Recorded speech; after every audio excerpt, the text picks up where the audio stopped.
બેટા હવે ભાઈને છેડાછેડી છોડી નાખો. કોમલબેન પૂરા 1000 ને 1 લેજો હો.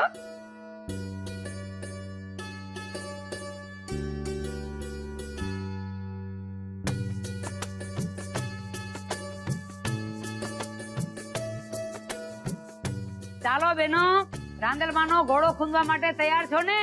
આહા કોમલબેન, આયસાબેન તમે પણ ઘોડો ખૂંદશો ને? ના ના, મને ન ફાવે આ બધું. એમાં શું ના ફાવે? અમે બધા કરીશું એમ કરવાનું.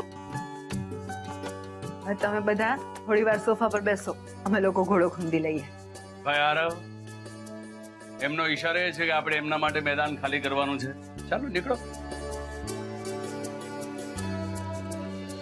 ઘોર અંધારી રે રાતલડી માં નીકળા ચારે સેવા.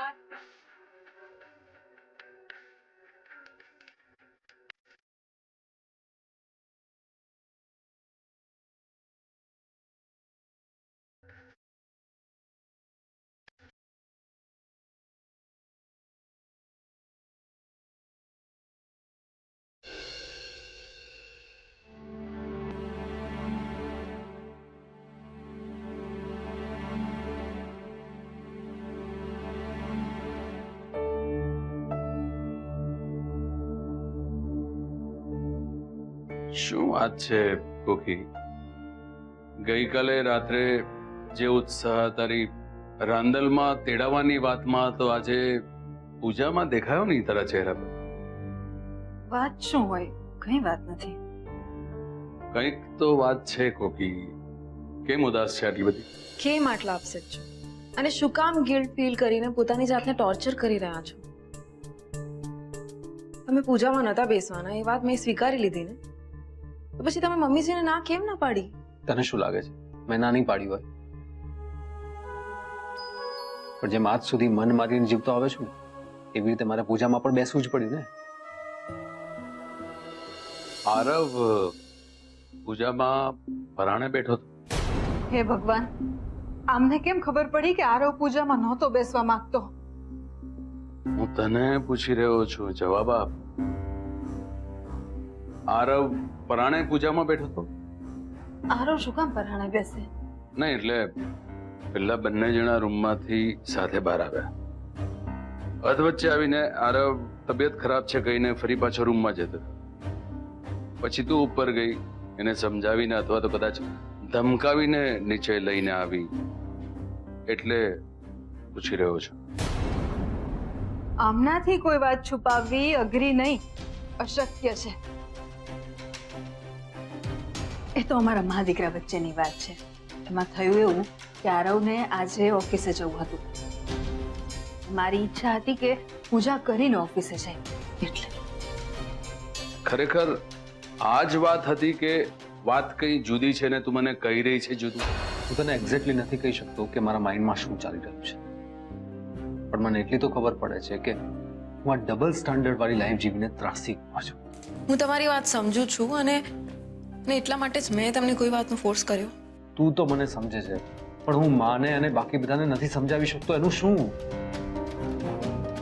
તને ખબર છે આખી પૂજા દરમિયાન મને સતત એવું લાગી રહ્યું હતું કે જાણે રાંદલમાં મને કહી રહ્યા હોય કે આરવ, આયશા અને કોકિલા તો સમજ્યા, પણ તું મને શું કામ ચેતરી રહ્યો છે?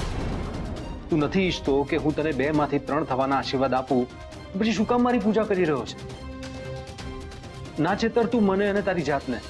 કોકી, તને ખબર છે તું મને નથી છેતરી શકવાની, તો પછી શું કામ કોશિશ કરે છે? તું જે મને નથી કહી શકતી ને, મને તારી આંખોમાં વંચાય છે. આરવ અને આયેશાની વચ્ચે કશુંક થયું છે. મારી આંખો પરથી તમને કેવી રીતે ખબર પડી કે એ લોકો વચ્ચે કંઈક થયું છે? ધેટ મીન્સ કે કંઈક થયું છે એ સાચું, કરેક્ટ? બાકી આ ઉંમરે ચોપડી વાંચવા માટે પણ 2 તાળા પહેરવા પડે, ત્યારે આંખોમાં શું વંચાવા? મેં તો હવામાં તીર માર્યું હતું, સીધું નિશાન પર લાગી ગયું. સાચું કહું તો આરવ અને સોનુ વચ્ચે કંઈ નથી થયું, પણ આ તો મારો જ વારે ઘડીએ ચિંતા કરવા વાળો સ્વભાવ મને જ તકલીફ આપે છે. આઈ નો, કે હું તને સતત તકલીફ આપી રહ્યો છું, હર્ટ કરી રહ્યો છું, પણ હું શું કરું? હું મારા મનની વાત તારી સાથે શેર કર્યા વગર નથી રહી શકતો ને, એટલે કહું છું. બની શકે ને તો મને માફ કરી દેજે.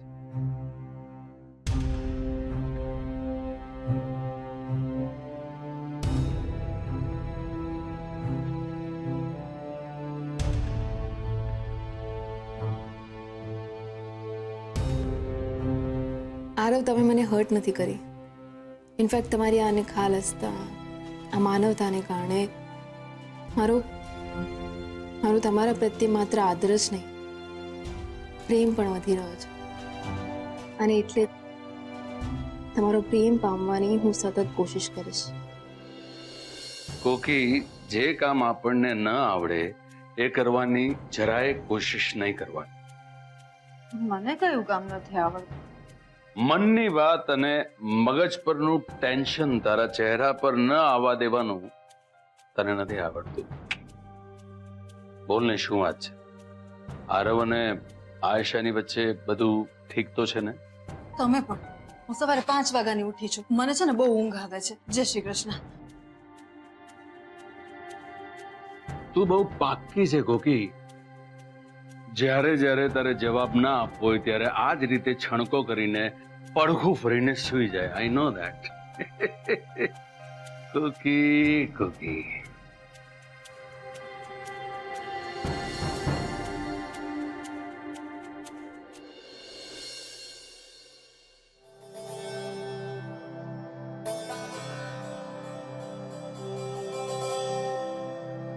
સોનુ બેટા, તને ખબર છે આ દીવો આપણને શું શીખવાડે છે?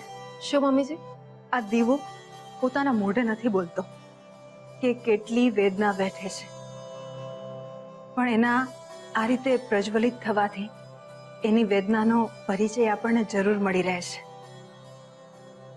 મને તારી વેદના સમજાય છે બેટા, પણ તું હિંમત ના હારતી, કારણ કે આ ઘરની પુત્રવધુ હોવાને નાતે આ ઘરને ઉજાડવાની જવાબદારી તારી છે.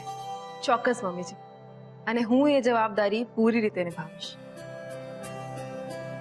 પણ મને એમ તો કહો કે આપણે ઈશ્વરની સામે આ દીવો શું કામ કરીએ છીએ?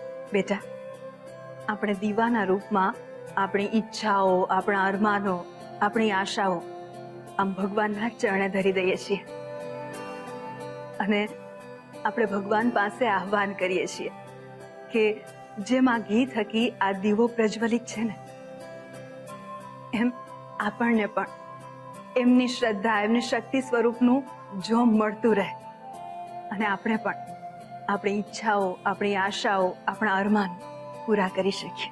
ઇન શોર્ટ, તમે મને એમ સમજાવવા માંગો છો કે ગઈકાલે આરવે કરેલા વર્તનને કારણે હું દુઃખી ના થઉં અને કોઈ પણ મોટો નિર્ણય ન લઉં. કમાલની સમજુ છે તું. મમ્મીજી, હું બધું જ સમજુ છું, પણ આપણે આરવને પણ સમજવાની જરૂર છે. એ સતત મૂંઝવણમાં રહે છે. એમને એમ લાગે છે કે એ પોતે ગુનેગાર છે અને મારાથી એમની આ હાલત નથી જોવાતી. હું પણ બધું સમજુ છું બેટા, પણ અત્યારે તો જેમાં દીવાને ખબર છે કે આ ઘી પૂરું થયે એ પણ રામ થઈ જ જવાનો છે, તેમ છતાં એ પ્રકાશ આપીએ જ જાય છે. એ રીતે ભવિષ્યના ગર્ભમાં શું છુપાયેલું છે એ પણ આપણને ક્યાં ખબર છે બેટા. પણ જ્યાં સુધી તમારા સંબંધમાં સમજણ રૂપી ઘી હાજર છે ને બેટા, ત્યાં સુધી હિંમત ના હારતી. અમારો તને હુકમ નહીં બેટા, વિનંતી છે. મમ્મીજી, તમારે વિનંતી ન કરવાની હોય, તમારે હુકમ જ કરવાનો હોય.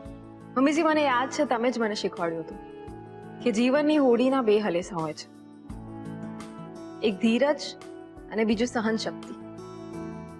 અને એટલા માટે જ આટલું જલ્દી હાર માની અને હલેસા મારવાનું બંધ નહીં કરું.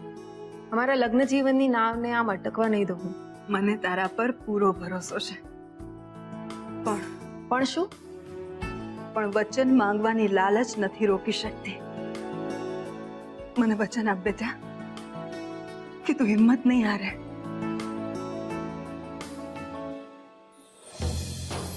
મમ્મીજી, હું વચન આપું છું કે હું હિંમત નહીં હારું.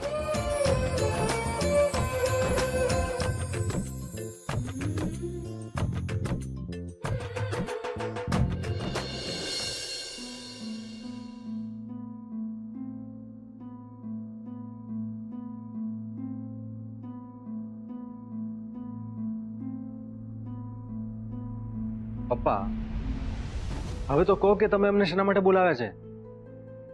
મારે તમને બધાને એક ખાસ સૂચના આપવાની છે. હવેથી આપણે બધાએ ખૂબ જ સચેત રહેવું પડશે. પણ કઈ બાબતમાં? બિઝનેસના ફ્રન્ટ પર પણ અને સાથે સાથે ફેમિલી ફ્રન્ટ પર પણ.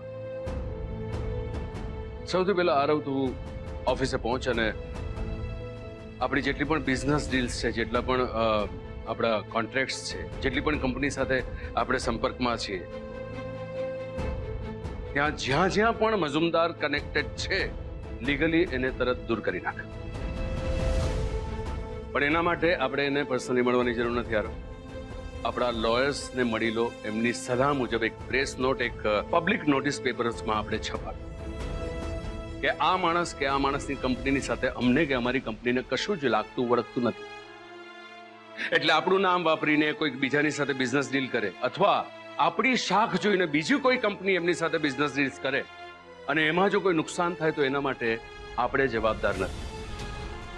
પણ પપ્પા એ કોઈ વળતો જવાબ આપશે તો? જ્યાં સુધી હું એને જાણું છું આરવ, ત્યાં સુધી એ કોઈ પણ વળતું પગલું નહીં લે. કારણ કે ભલે દુનિયા ના જાણતી હોય પણ એ પોતે તો જાણે જ છે કે એ ગુનેગાર છે. એટલે એ એવું કંઈ જ નહીં કરે જેના કારણસર એ પોતે મુસીબતમાં પડે. પણ પપ્પા જો એવું જ છે તો પછી આપણે આ બધું કરવાની શું જરૂર છે? બેટા, ચેત તો નર સદા સુખી. આપણે દાજેલા છે એટલે હિસ્ટ્રી રિપીટ ન થાય એની તકેદારી. That's it. અને માત્ર અમારે નહીં પણ આ ઘરની મહિલા મંડળે પણ ખૂબ જ સાવચેત રહેવું પડશે. હું અને કોકી બંને જણા તો સોશિયલ મીડિયા પર નથી, પણ તમે લોકો છો એટલે કોઈ અજાણી વ્યક્તિની તમને ફ્રેન્ડ રિક્વેસ્ટ આવે કે કોઈ પણ પ્રકારે તમારી સાથે સંપર્ક કરવાનો પ્રયત્ન કરે તો જરા બી એલર્ટ. ઓકે?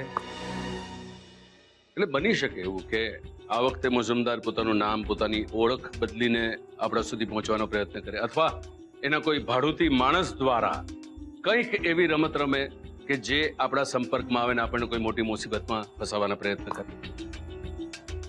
You right પપ્પાજી. કોમલ બેટા, તને મારી વાત સમજાઈ રહી છે? યસ પપ્પા. That's good. હું આજથી બીજા 2 પ્રોજેક્ટ પર ફોકસ કરવાનું છું. એટલે મારી ઈચ્છા એમ છે કે આરવ અને આશા, તમે બંને જણા મળીને આ લીગલ મેટર જરા હેન્ડલ કરી. હા હા, સંભાળશે જ. કારણ કે આમ આરવ અને સોનું એકલા છે, પણ જો બંને સાથે મળી જાય ને તો 11 બરાબર છે. આપણો આરવ સમજુ જ છે કોકી. આરવને સમજાય જ છે કે એ અને આયેશા એકબીજાના પૂરક છે. રાઈટ? પપ્પા મને લાગે છે કે આપણે હવે તૈયારી કરીએ ઓફિસ જવા માટે. હા, વાતોમાં ને વાતોમાં ટાઈમ ક્યાં પસાર થઈ ગયો ખબર જ ના પડી. રાઈટ? પપ્પા, હું ને આરવ ઓફિસ જતા પહેલા વકીલને મળી લઈએ અને જે પણ લીગલ પ્રોસિજર છે ફિનિશ કરીને પછી ઓફિસ પહોંચી જશું. બરાબર? That's your front. I'm going to focus on my front. That 2 new projects. Come. I'll tell you. Come for 2 minutes. મમ્મા, હું નિયાના ઘરે વાંચવા જાઉં છું. સારું, જઈ આવ. પણ સમયસર આવી જજે અને બેગ તો લેતી જા. બાય.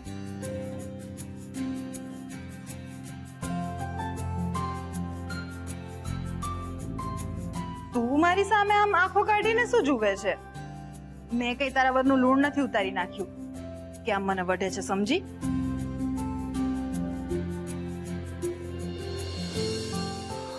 આમ આરવ અને સોનું એકલા છે, પણ જો બંને સાથે મળી જાય ને તો 11 બરાબર છે. તું કેમ દરેક વાતમાં આમ ખોવાઈ જાય છે? તું આમ વાતે મૂંઝાઈ જઈશ એ કઈ રીતે ચાલે આરવ? કેટલી બધી જવાબદારીઓ છે તારા ઉપર. હા તો જવાબદારી ઉપાડું છું ને અને પૂરી પણ કરું છું. મેં કઈ જવાબદારી ના ઉપાડી? ઘરની, ઓફિસની, બિઝનેસની જેટલી બને એટલી જવાબદારી ઉપાડીને પપ્પાને હેલ્પ તો કરું છું ને. અને માં મને એમ કે કઈ જવાબદારી ઉપાડવામાં હું પાછળ પડ્યો. લગ્નની જવાબદારીમાંથી. તારા લગ્ન થયા ત્યારથી લઈને આજ દિન સુધી એક પતિ તરીકેની એક પણ જવાબદારી તે નથી નિભાવી. એનું શું? જો આરવ, હું તને અહીં કંઈ સંભળાવવા કે કંઈ સાંભળવા નથી આવી. ના તો હું તારી પાસે કોઈ જવાબ માંગવા આવી છું, પણ મારું માત્ર તને એટલું જ કહેવું છે કે કોઈના ઘરની દીકરી આપણા ભરોસે, આ ઘરની વહુ તારી પત્ની બનીને તારા ભરોસે આ ઘરમાં આવી છે, અને એ કોઈ વાતે દુખી ન થાય એ જોવાની જવાબદારી તારી છે. અને આરવ, જો તું આ જવાબદારીમાંથી ચૂકી ગયો ને તો હું તને ક્યારેય માફ નહીં કરું. તને થતું હશે કે હું તને ફરી ફરીને વારંવાર આ વાત શું કામ કહી રહી છું. આરવ, હું વારંવાર તને આ વાત એટલા માટે કહી રહી છું કે આવતીકાલે તારી બે જવાબદારીને કારણે જો મારે કોઈ નિર્ણય લેવો પડ્યો ને તો તું મને ના કહી શકે કે માં, સમય આવીએ, જરૂર પડીએ તે મને મારી જવાબદારીનો અહેસાસ ના કરાવ્યો. આરવ, ગઈકાલના તારા વર્તનને કારણે મને આટલું દુઃખ થયું છે, તો જરા વિચાર તો કર કે સોનુને કેટલું દુઃખ થયું હશે. અને તેમ છતાં એણે મને વચન આપ્યું છે, એ પણ મારા કહેવા પર, કે ગમે તે થઈ જાય પણ એ આ લગ્ન સંબંધને તૂટવા નહીં દે. અને હા આરવ, હું તને વચન આપું છું કે અગ્નિની સાક્ષીએ સપ્તપદીના જે વચનો તે સોનુ સાથે લીધા છે ને એ હું તારી પાસે પડાવીને રહીશ. તને તારી જાત પર, તારા મન પર, તારા મનના વિચારો પર વિશ્વાસ છે કે નહીં એ તો મને નથી ખબર, પણ મને મારા સંકલ્પ પર પૂરો ભરોસો છે કે હું તને અને સોનુને એક કરીને જ રહીશ.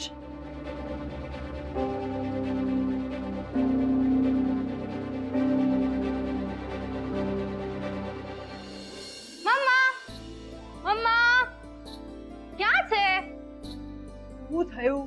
કેમ મમ્માના નામની માળા જપે છે? આજે હું એટલી ખુશ છું કે વાત જવા દે. હા તો ખુશ છે, ઉત્સાહમાં છે, તો તારા ચહેરા પરથી દેખાય જ છે. પણ એ તો કે તું આટલી ખુશ કેમ છે?